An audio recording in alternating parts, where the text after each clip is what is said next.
terkait dengan itu, maka yang perlu kita pahami adalah apa sih yang jadi lokus. Lokus itu tempat ya terkait dengan mempelajari tentang DPR atau DPRD. Fokus yaitu objek kajian dan pembahasan ini adalah mempelajari proses legislatif yaitu teknik perundang-undangan. Jadi ada beberapa, memang kalau kita membahas teknik perundang-undangan ini kan kajiannya kajian hukum kan. Tetapi kalau kita bicara di legislasi itu adalah proses politik. Tapi hukum itu adalah produk politik. Ya. Produk politik itu ya di situ proses perdebatan antara ide, gagasan, kepentingan, atau bisa juga yang lainnya. Ada beberapa teori, ada proses dari penyusunan, ada rancangan yang namanya RUU biasanya. Nah, RUU itu ada metodenya, ada yang RUU inisiatif, ada yang RUU yang dibuat oleh DPR atau bisa juga pemerintah. Nah, lihat produk hukumnya. Kalau undang-undang berarti itu dibahas bersama pemerintah. Kalau perpu, pergantian perundang-undangan, biasanya dari undang-undang yang ada langsung direvisi, diajukan tanpa harus ada proses pembahasan dengan legislasi atau dengan DPR. Jadi pernah terjadi ada undang-undang yang sudah ditetapkan dan disahkan oleh pemerintah, tetapi ketika proses pelaksanaan terjadi penolakan di masyarakat. Kayak kemarin karena ini tahun politik, seingat saya waktu itu zamannya SBY kalau nggak salah, awal-awal proses pemilihan presiden atau mau dilaksanakan secara tertutup atau terbuka. Jadi pemilihan langsung atau tidak langsung. Mungkin masyarakat berpikir karena ini peta demokrasi, dia berpikir bahwa kalau itu dilaksanakan secara tertutup, sing untung kan dewan saja, atau lembaga anggota yang memilih. Kalau misalnya di kabupaten untuk memilih bupati dan wakil bupati, sing milih cukup anggota DPRD. Nah, masalah lain arek sing oleh bom-boman DPRD lah. Karena bangunan demokrasi di negeri kita mungkin mengalami dinamika dan proses. Padahal isi ketika tertutup pun itu adalah sebagai uji publik keterwakilan dari anggota dewan itu, tetapi masyarakat tidak membaca sejauh itu. Tapi masyarakat langsung menolak. Akhirnya pemerintah ketika itu melaksanakan perubahan undang-undang, namanya Perpu Undang-Undang Pemilu, dari yang asalnya tertutup menjadi terbuka. Akhirnya dilaksanakan langsung pemilihan kepala daerah, kepala gubernur, maupun presiden dilaksanakan secara langsung oleh masyarakat. Nah, padahal kalau kita cermati kenapa pakai tertutup itu bukan berarti rahasia-rahasia, tapi secara terbuka live. Tapi yang memilih adalah wakil masyarakat yang duduk di DPR. Jadi tahu misalnya Anda dulu memilih seseorang di perwakilan partai PKB misalnya, oh ternyata Pak Birin atau Pak Huda itu memilih si A. Masyarakat tahu. Dia akan sebenarnya kalau seperti itu dilaksanakan, maka teori keterwakilan itu benar-benar diuji. Jadi dia tidak ada komunikasi dengan konstituen, dengan masyarakat, dengan pendukungnya, kemudian dia tidak sesuai dengan itu, maka masyarakat bisa menilai bahwa DPR itu atau wakil Anda itu iya, itu harapannya. Tetapi masyarakat waktu itu belum siap untuk menerima perubahan seperti itu. Oke, dia karena tidak menyalahkan masyarakat, karena di Orde Baru itu dilaksanakan secara tertutup. Zamannya Prof. Mahmud ini tidak ada istilahnya pemilihan bupati, yang milih adalah anggota dewan. Tetapi kita masyarakat, bukan berarti masyarakat itu salah, tetapi karena pengalaman politik, proses politik yang tidak fair, sehingga masyarakat luar enak DPR. Nah, waktu itu memang di Orde Baru di akhir-akhir periodisasi itu Masyarakat tidak tahu kalau siapa yang mencalonkan bupati, siapa yang dipilih tidak tahu. Ruruwe, oh DPR ini diculik. Jadi waktu pemilihan tidak ada orangnya diculik, ada yang dikarantina DPR. Ini mungkin informasi yang bisa dijadikan ya mal tali politik ya. Waktu itu mungkin dari 50 anggota DPR yang tersedia di wilayah kabupaten itu saling mendukung kan antar calon bupati, itu ada yang sampai dikarantina. Ono sing dilungakno nang Bali, ono sing dikarantina. Jadi waktu pemilihan itu bisa juga diculak-culik gitu. Ada yang juga bargaining, tawar menawar juga. Akhirnya masyarakat trauma dengan itu. Wis moh nek modelnya kena DPR -nya. Padahal di undang-undang dilaksanakan secara itu tadi proporsional atau tertutup terbuka itu. Jadi iya sesuai dengan perwakilan, tetapi masyarakat bisa melihat secara pilihan masyarakat jelas, secara aklamasi jelas. Jadi masyarakat bisa mengawasi wakilnya. Itu harapannya. Ya, tetapi belum siap masyarakat. Di sisi lain mungkin pertimbangan konflik, kosnya juga lebih tinggi. Kalau pemilihan langsung bayangkan berapa triliun, melibatkan berapa orang, berapa korban yang terjadi. Mungkin ada yang KPPS meninggal, ada yang makmur dan sebagainya. Bahkan target rekap hari ini mungkin sampai 2-3 hari tidak tidur. Ya. Lah kalau modelnya sing milih wong 50 ae 1 jam beres rek. Lah ngono ya. Tapi karena wong kan mikir enak rek DPR langsung ae. Cara aku dadi bupati wong 50 ae. Kayak 1 juta berarti nek miliar cukup ya. Tapi nek pemilihan langsung, kampanye dan sebagainya, masyarakat gak cukup rek 50 miliar. Ya mungkin bisa juga cukup, tapi ya duit meroto memang. Tapi nek 50 miliar lah ngerunding wong piro, 50 cukup 30 kan ya. Kayak orang 1 jutaan selesai kan ya. Tetapi ini sehingga ketika itu sampai ada dinamika seperti itu, maka pemerintah oke lah kita nggak jadi melaksanakan itu. Maka adalah yang muncullah namanya Perpu tentang undang-undang, jadi peraturan pengganti undang-undang.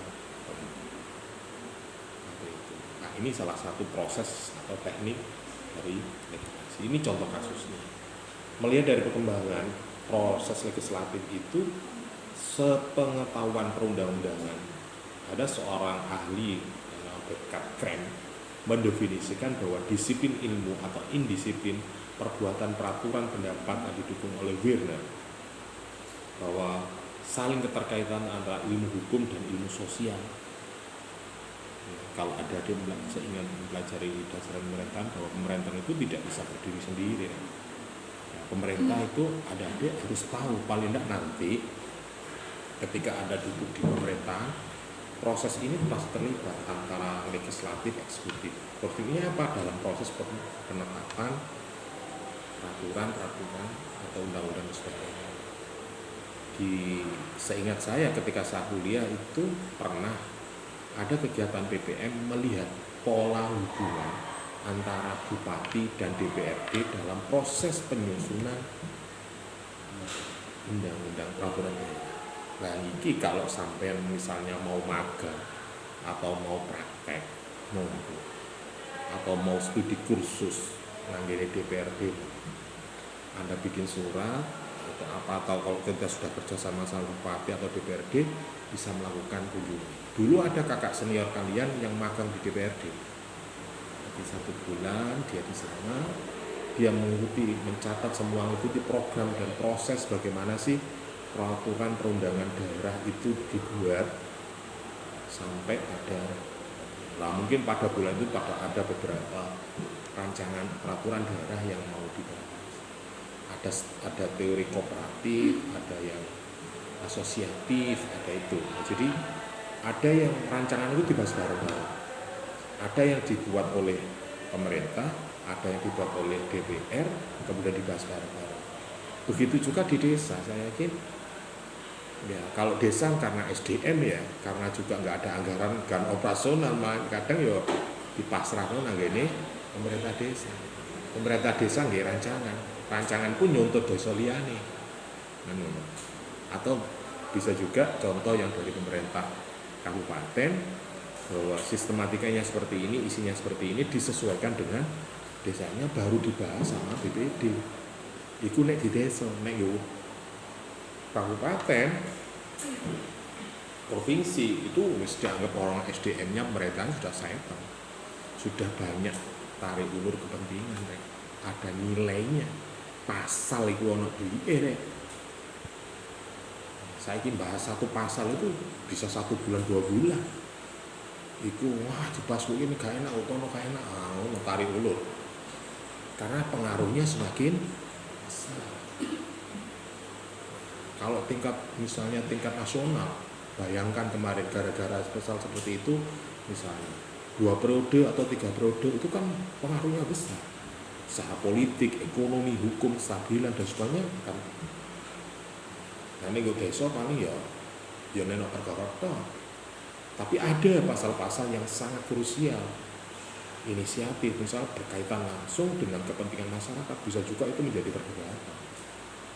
Misalnya terkait dengan administrasi, jual beli tanah, itu nih gue desa ekspos sekali, rek. Nek ngomong perusahaan, satang, gak pakai. Kecuali ada daerah-daerah desa-desa tertentu yang membahas legislasinya, yo tenan, rek. Misalnya daerah Clarissa tidak berantas. Omai sekitar kini, ono wisatane, ya sapa sing nyekel parkire, sapa yang jualan di situ bagaimana. Seperti itu. Itu nek kota. Nenek misalnya ngene Trowulan, Troloyo misalnya. Di situ ada kawasan wisata religius. Sapa sing retribusinya disetorkan kemana? Itu kan harus ada payung hukumnya. Nah, itu baru kok rada umek iki. Ya, itu organisasi. Oke. Dari pengetahuan perundang-undangan itu, ahli merupakan bersifat dogmatis. Jadi ada yang bersifat dogmatis, ada yang berhukum itu bersifat luas. Jadi nek ngomong hukum ya ini bahasa. Jadi peraturan perundang-undangan itu tidak bisa terlepas dari aspek-aspek politik kekuasaan atau bisa juga hubungan antar lembaga. Makanya kemarin tuh sampai di era Jokowi ada undang-undang Omnibus Law. Ya. Karena pemerintah pusat itu kan kementerian, kelembagaan itu kadang undang-undang itu tabrakan, bertentangan. Di undang-undang ini boleh, di undang ini nggak boleh. Itu piye? Contoh kemarin terkait dengan undang-undang narkotika. Itu ada yang mengatakan ganja itu boleh, ada yang mengatakan tidak boleh.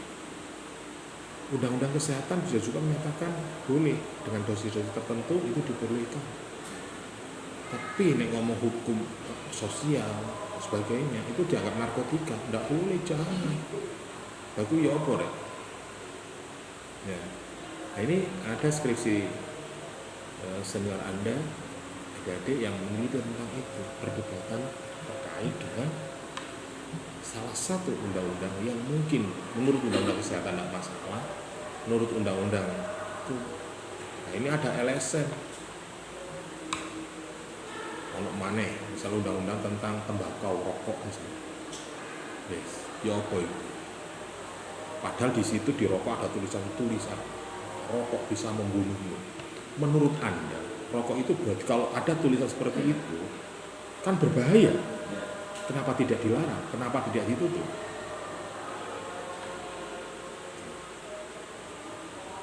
Undang-undang peraturan seperti apa? Undang-undang kesehatan, undang-undang industrian, pertanian gimana?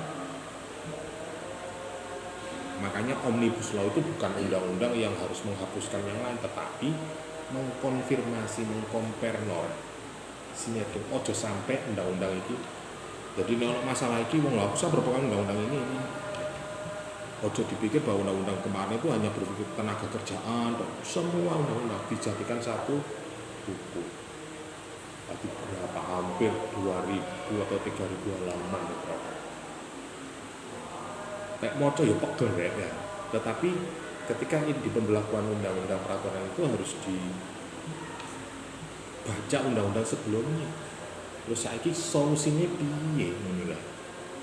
Karena pemerintah atau negara itu harus memberikan kepastian secara hukum, secara politik. Ini yang namanya proses hukum, hubungan lembaga dan sebagainya. Itu terkait dengan. Kemudian kalau kita lanjutkan terkait dengan teori pengetahuan perundang-undangan, ya, ada yang bersifat kognitif, yaitu berusaha untuk mencari kejelasan makna, pengertian. Jadi kalau dalam ngomong undang-undang sepakatan seperti itu harus ada bisa dipahami. Tapi jenenge penafsiran ya, siji selit siji anggit, beda orang beda penafsiran, apalagi didukung dengan kepentingan. Tapi hari ini misalnya, contoh, Anda pendukungnya paslon 1, Anda paslon 2, Clarissa pendukung 3.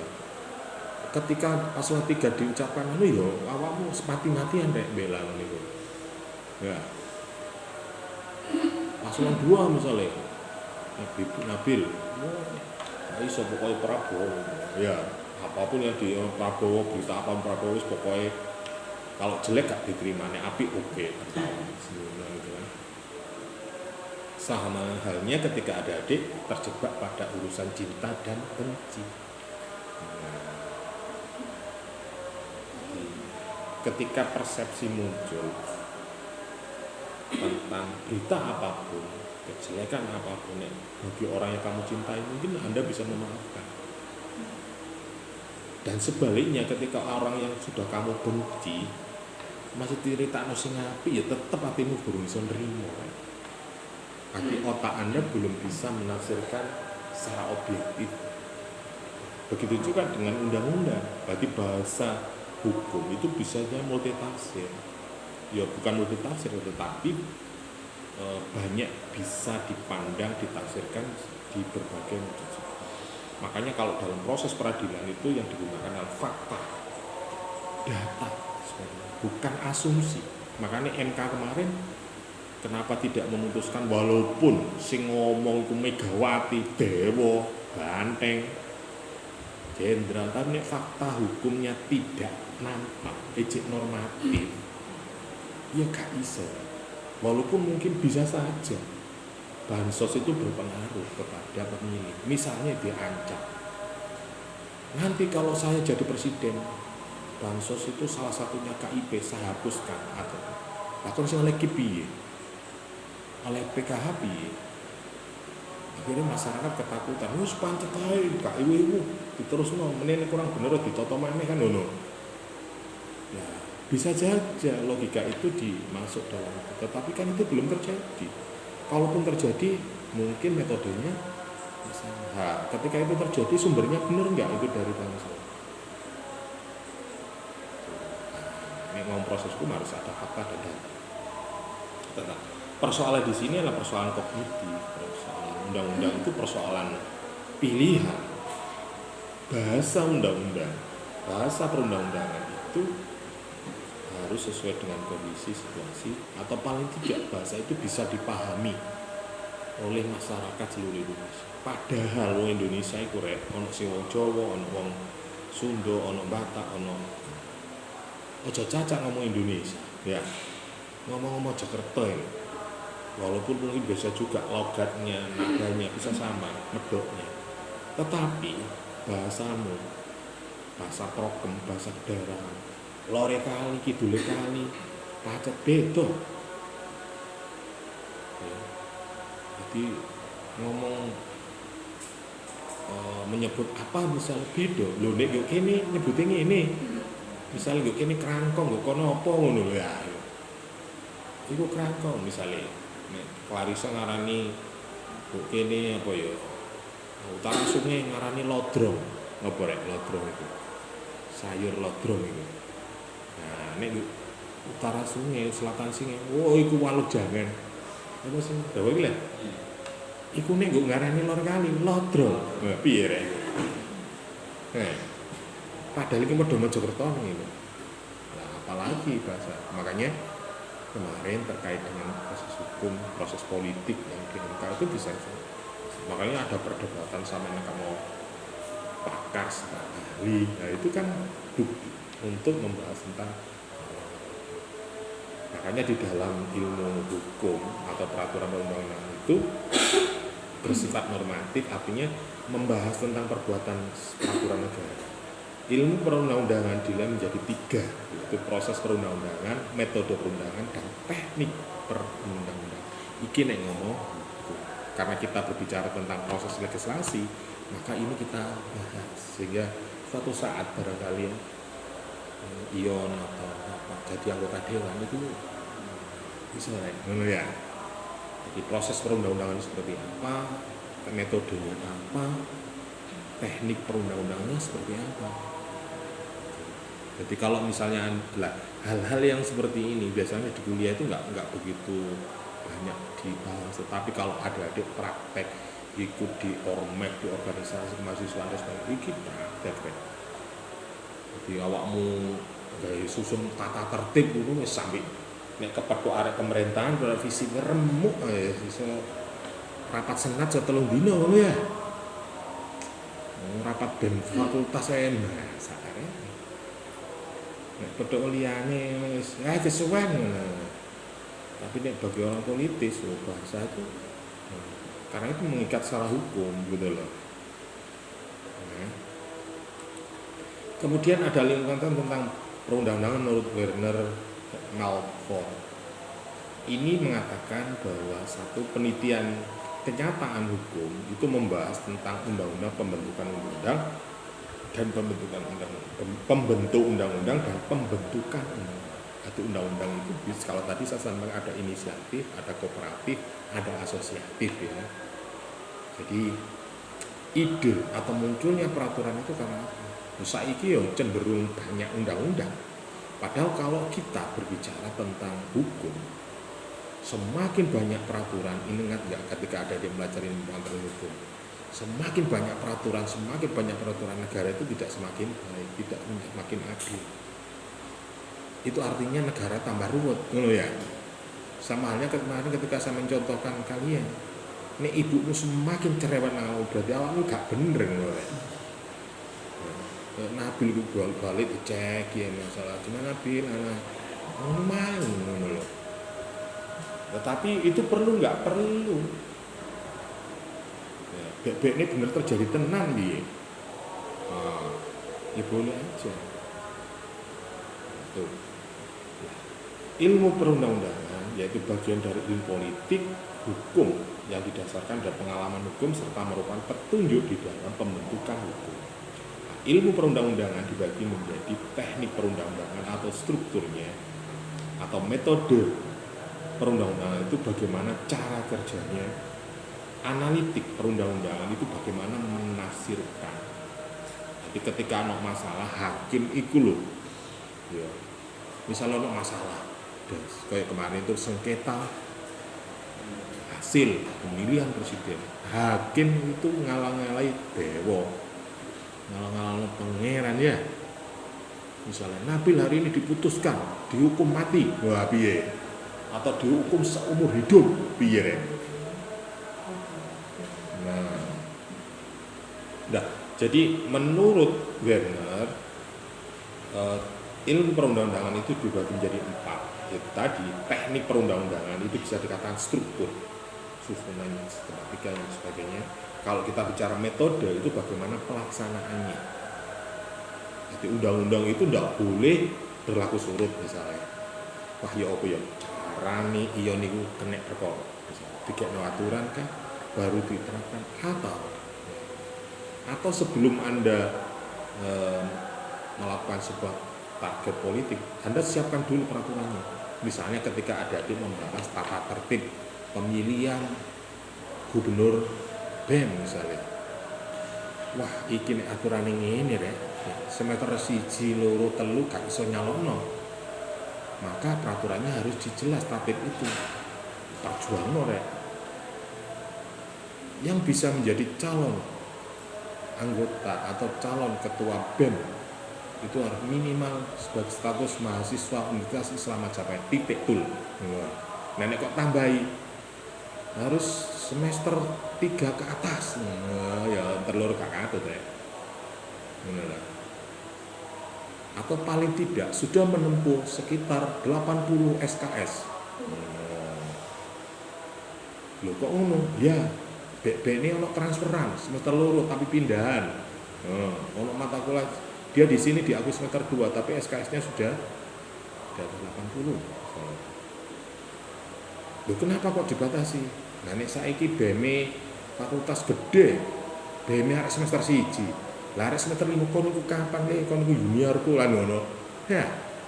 Bisa juga. Itu alibinya. Analitik itu tadi terkait dengan penafsiran. Kemudian teknik perundang-undangan yaitu ragam bahasa dan strategi taktik. Ini dan atau kayak diduga, itu mengandung makna.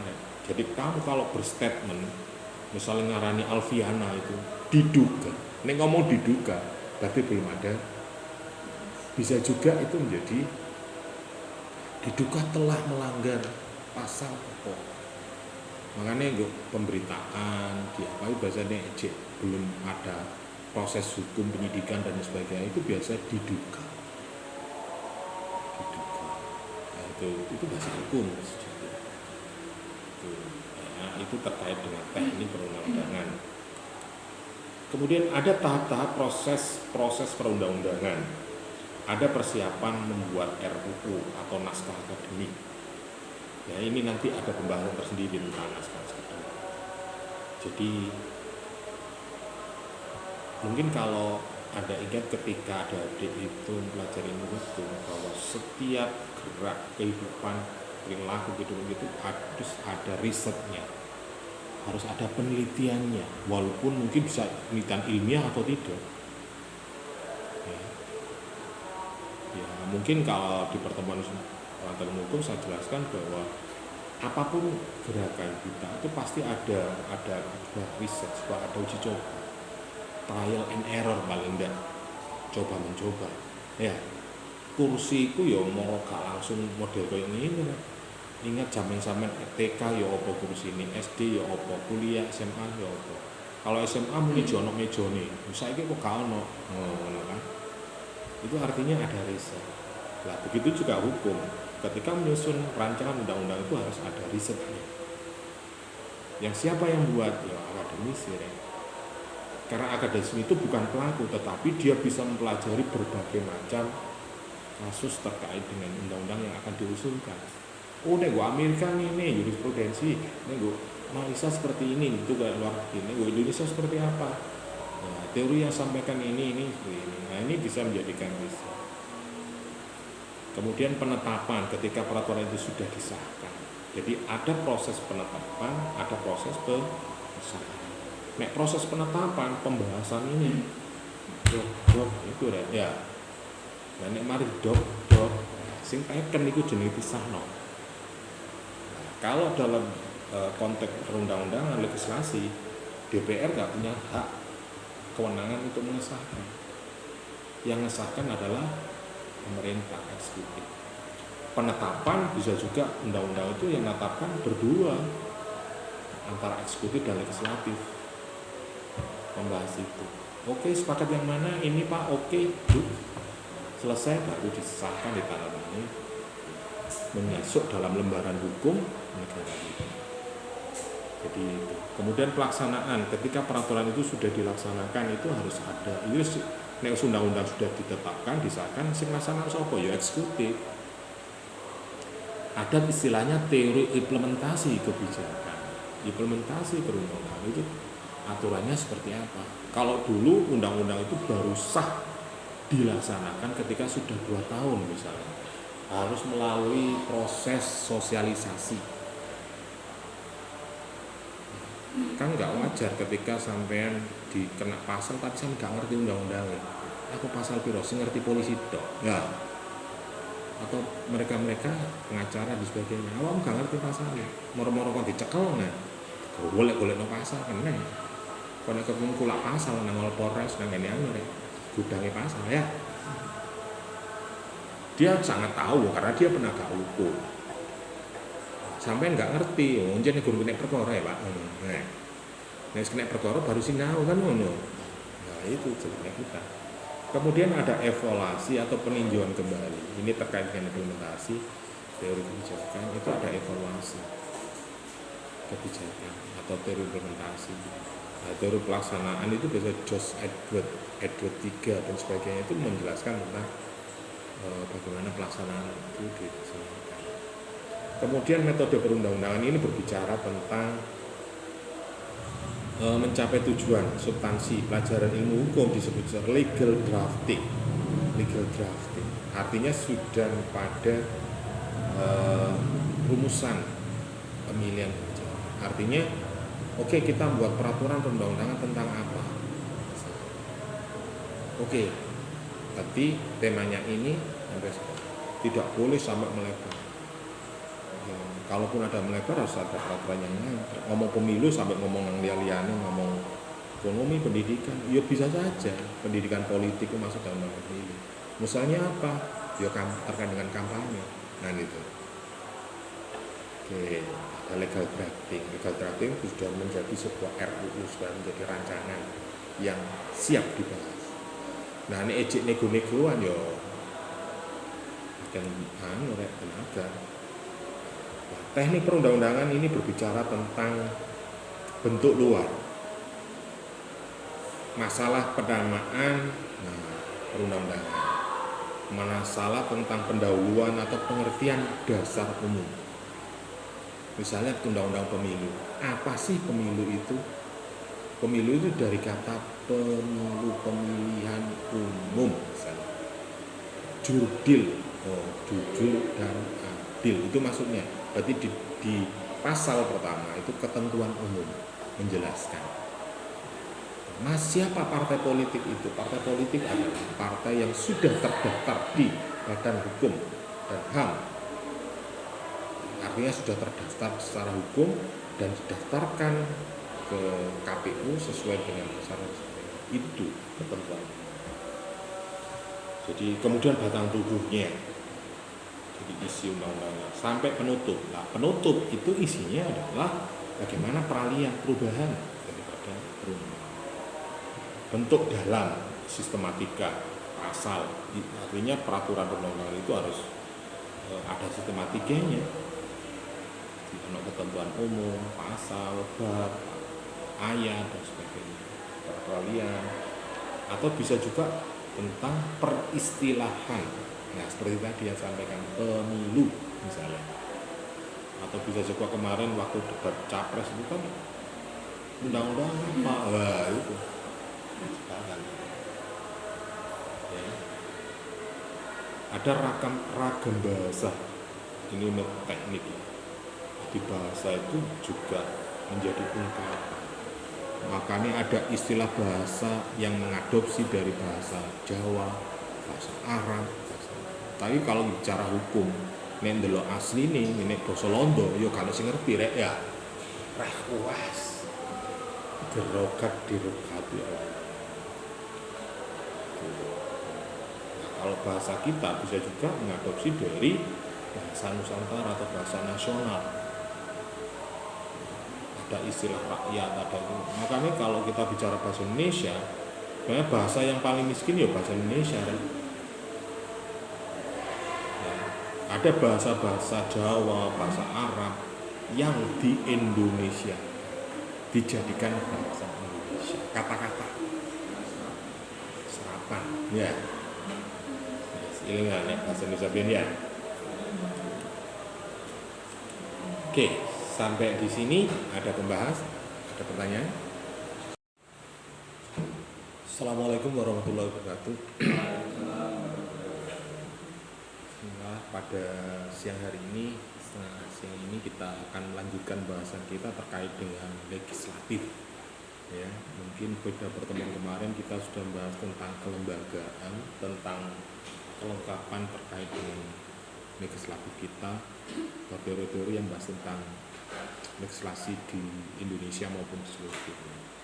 Ya, hari ini kita sudah melangkah kepada tugas dan fungsinya ya, terkait dengan proses perumusan pelaksanaan kebijakan di negara kita. Jadi lembaga legislatif seperti yang kita tahu bahwa ada lembaga legislatif yang ada di pusat, di daerah maupun di desa. Artinya kalau kita bahas secara umum ya pokoknya legislasi itu seperti apa, tapi mungkin bisa juga lokusnya yang berbeda. Mungkin kalau di pusat ya di pembahasannya skupnya mungkin lebih luas secara nasional. Kalau di tingkat provinsi ya provinsi ya lokusnya tingkat provinsi. Itu yang terkait dengan